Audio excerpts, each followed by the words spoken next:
ચાલો આજે આપણે ભગવદ્ ગીતાના એકદમ શરૂઆતના શ્લોક પર થોડી ગહન ચર્ચા કરીએ. હા, ચોક્કસ. પહેલો શ્લોક એટલે કે શરૂઆત.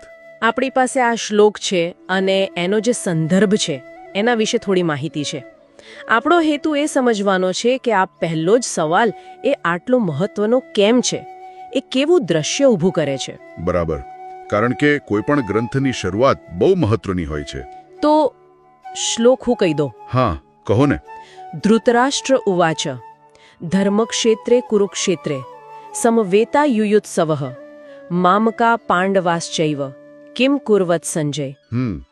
એટલે સીધો સાદો અર્થ તો એવો કે ધૃતરાષ્ટ્રે પૂછ્યું, હે સંજય, પેલી ધર્મભૂમિ કુરુક્ષેત્ર ત્યાં યુદ્ધની ઈચ્છાથી ભેગા થયા છે કોણ? મારા પુત્રો અને પાંડુના પુત્ર.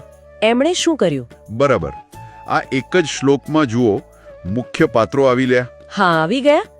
ધૃતરાષ્ટ્ર છે જે રાજા છે પણ અંધ છે, અને એમના સલાહકાર સંજય, જેમની પાસે પેલી દિવ્ય દૃષ્ટિ છે. ખરું ને? હા, બરાબર. અને પછી કૌરવો, જેમના માટે ધૃતરાષ્ટ્ર શબ્દ વાપરે છે મામકાહા, એટલે કે મારા. અને બીજી બાજુ પાંડવો, પાંડવાશ્ચૈવ અને પાંડુના પુત્રો. અને સ્થળ પણ નક્કી કુરુક્ષેત્ર, જેને પાછું ધર્મક્ષેત્ર પણ કહ્યું છે. અને આ શરૂઆત જ કેટલી બધી સૂચક છે. ધૃતરાષ્ટ્ર જે અંધ છે એટલે એમણે સંજય પર આધાર રાખવો પડે છે. હા, એ તો દેખીતું છે. પણ એમનો સવાલ છે ને, કિમ કુર્વદ, શું કર્યું એમણે? એ ખાલી જાણવાની જિજ્ઞાસા નથી એમ લાગે છે. એમાં કંઈક બીજું છે. હા, એમાં એમની ચિંતા દેખાય છે. અને પેલો પક્ષપાત, મારા પુત્રો પહેલા કયો.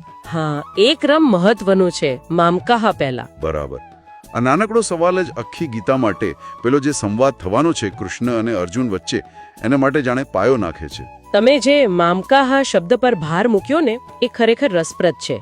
એટલે શરૂઆતથી જ આ લડાઈ ખાલી બે સેનાઓ વચ્ચેની નથી લાગતી. ના, બિલકુલ નહીં. પણ મારું અને બીજાનું, આ ભાવ વચ્ચેનો સંઘર્ષ પણ દેખાય છે. અને પેલો બીજો શબ્દ ધર્મક્ષેત્રે, એ શું કહેવા માંગે છે? ખાલી પવિત્ર જગ્યા કે કંઈક વધારે? હા, બહુ સારો મુદ્દો છે. ધર્મક્ષેત્ર કહેવાથી સ્પષ્ટ થાય છે કે આ ભૂમિ ખાલી યુદ્ધ માટે નથી. અહીંયા ધર્મની કસોટી થવાની છે. એટલે ન્યાય, કર્તવ્ય એ બધું પરખાશે. હા, બરાબર.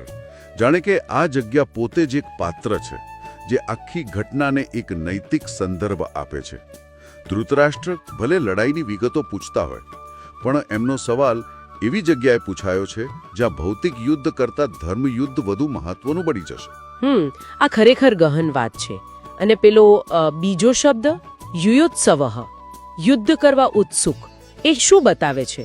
મતલબ બંને પક્ષો એકદમ તૈયાર જ છે લડવા માટે, કોઈ ખચકાટ નહીં. હા, એક ક્ષણે તો એમ જ લાગે છે. યુયુત્સવઃ બતાવે છે કે બંને પક્ષો યુદ્ધના ઈરાદાથી જ ભેગા થયા છે, એકદમ દૃઢ નિશ્ચય સાથે. એટલે અર્જુનનો જે વિષાદ છે એ હજુ શરૂ નથી થયો? ના, એ હજુ પછી આવશે.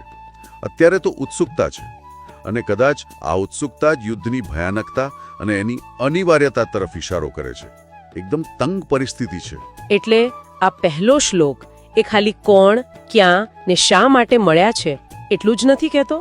ના, એનાથી ઘણું વધારે. એ ધૃતરાષ્ટ્રનો મોહ બતાવે છે, પેલી જગ્યાની નૈતિક ગંભીરતા ધર્મક્ષેત્ર પણ કહે છે, અને પાત્રોની તે સમયની મનસ્થિતિ યુયુત્સવઃ પણ રજૂ કરે છે. બધું જ એક સાથે.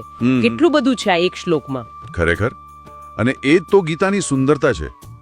જુઓ ને, આ પહેલો પ્રશ્ન જે યુદ્ધના પરિણામ અને પોતાના દીકરાઓની ચિંતામાંથી આવ્યો છે, એ કેવી રીતે પછી આત્મા, ધર્મ, જીવનનો હેતુ, કર્તવ્ય, મોહ, મુક્તિ જેવા ગહન વિષયો તરફ લઈ જાય છે. એ અદ્ભુત છે. એટલે ધૃતરાષ્ટ્રનો પ્રશ્ન તો ભૌતિક સ્તરનું છે, પણ જવાબ આખી ગીતામાં આત્મિક અને દાર્શનિક સ્તરે મળે છે. બરાબર, એકદમ. તો આપણે જે સ્ત્રોત જોયા એમાંથી મુખ્ય વાત એ સમજાય છે કે ગીતાનો આ પહેલો શ્લોક એ ખાલી શરૂઆત નથી, એ આખા ગ્રંથનો સાર જાણે બીજ રૂપે એમાં સમાયેલો છે. હા, એમ કહી શકાય. એ ધૃતરાષ્ટ્રના એંગલથી શરૂ થાય છે, એમનો પક્ષપાતી દૃષ્ટિકોણ. પછી સ્થળ આવે કુરુક્ષેત્ર, જે ધર્મક્ષેત્ર પણ છે. પાત્રો પણ સ્પષ્ટ, મારા અને પાંડુના પુત્રો. અને જે મૂળ સંઘર્ષ છે એની ભૂમિકા બંધાઈ જાય છે. ધર્મ અને અધર્મનો, કર્તવ્ય અને મોહનો. હા, અને અંતે એક વિચારવા જેવો મુદ્દો મૂકી શકાય. હા ચોક્કસ. ધૃતરાષ્ટ્રનો પ્રશ્ન શું છે? કિમ અકુર્વત, તેમણે શું કર્યું? એમનું ફોકસ ક્રિયા પર છે, કર્મો પર છે. ક્રિયા પર.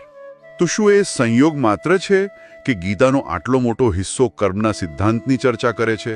નિષ્કામ કર્મ, ફળનો ત્યાગ વગેરે.